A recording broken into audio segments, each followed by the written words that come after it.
how is your experience about as a doctor? It's good.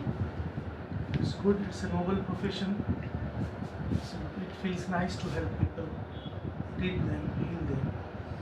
Sir काय सांगाल आज doctor day आहे तर पेशंटला काय सांगाल आपल्याला देवाचा दर्जा दिलेला आहे तर पेशंटला काय सांगाल? नाही, पेशंटला मी हेच सांगू इच्छितो की ठीक आहे, देवाचा दर्जा, पण डॉक्टर काही देव नाही. प्रत्येक वेळेस दरवेळेसच सक्सेस मिळेल असं शक्य नाही. फेल्युअर्स आमच्या ह्याच्यात असतातच, काही प्रमाणात असतातच. ते पेशंटने तेवढं गृहीत धरावं. आपल्याकडे कुठले कुठले इलाज होतात सर? माझ्याकडे ऑर्थोपेडिक होतात आणि मॅडम गायनेकॉलॉजिस्ट होतात. सर काही चॅलेंजिंग केसेस वगैरे काही आपल्याकडे सांगा, अनुभव? चॅलेंजिंग केसेस बरेच आहेत. आता माझं करिअर जवळपास 27-28 वर्षांचं आहे. बऱ्याचशा केसेस चॅलेंजिंग होत्या, बऱ्याचशा बऱ्या करू शकलो, बऱ्याचशा नाही करू शकलो.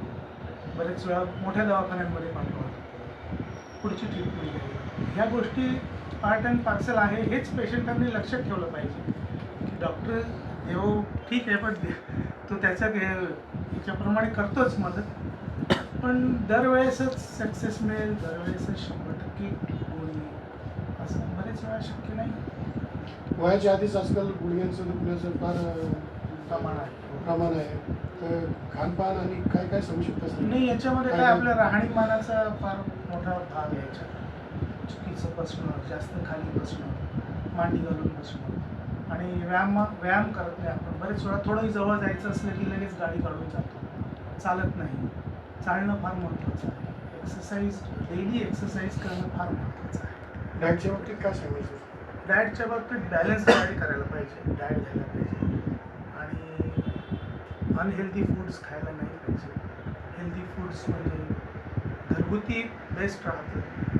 तेल पण चांगल्या प्रकारचं घ्यायला पाहिजे, कमी प्रमाणात ते पण, आणि नियमित व्यायाम करणे हे महत्त्वाचं आहे. काही जास्त नाही, हायफाय नाही, तर नुसतं तुम्ही चालले तरी खूप होतं. वय कमी असलं तर रनिंग करा, जॉगिंग करा, एवढं पण खूप होऊन जातं. दरवेळेस मोठ्या मोठ्या महागड्या जिममध्ये जायलाच पाहिजे असं काही नाही. तुम्ही घरी बसूनही या गोष्टी करू शकता. सर बरेचसे डॉक्टर सांगतात की 6च्या नंतर जेवलं नाही पाहिजे, आणि आपण नेमकं 6च्या नंतरच जेवतो. हो, ही गोष्ट खरी आहे की पूर्वीप्रमाणे पण भारतामध्ये अशी संस्कृती होती की सकाळी उठल्यावर 10ला लोक जेवून घ्यायचे, आणि संध्याकाळी पण 6ला वगैरे जेवून घ्यायचे, आणि नंतर जेवायचे नाही. पण हे मध्यंतरी बाहेरच्या इन्फ्लुएन्समुळे रात्रीच्या पार्ट्या, रात्रीचं जेवण आणि ब्रेकफास्ट हा प्रकार आला आहे. ब्रेकफास्ट हा प्रकार भारतात नव्हता. भारतात जेवणच करायचे लोक उठल्यावर, आणि मगच शेतातवर किंवा कामावर जायचे. तीच पद्धत बरोबर आहे, आणि सायंटिफिकली ते प्रूव्ड आहे की तेव्हा डायजेशन आणि हे खूप छान होतं. जंक फूडची फॅशन आली सर.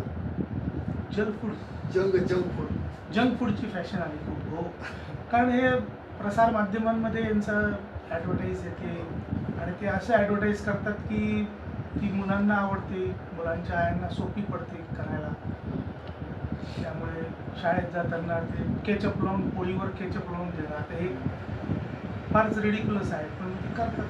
काय पाण्याचं प्रमाण किती प्रमाणात घेतलं पिलं पाहिजे सर? पाणी जवळपास तसं पाहिलं तर 3 लिटर पिलं पाहिजे कमीत कमी. अच्छा सर, आपलं नाव सांगा आणि ॲड्रेस सांगा. माझं नाव doctor Rajiv Prabhakar Kolte, N9D TV centre, CIDCO. Mobile number सांगा सर. 9823152808.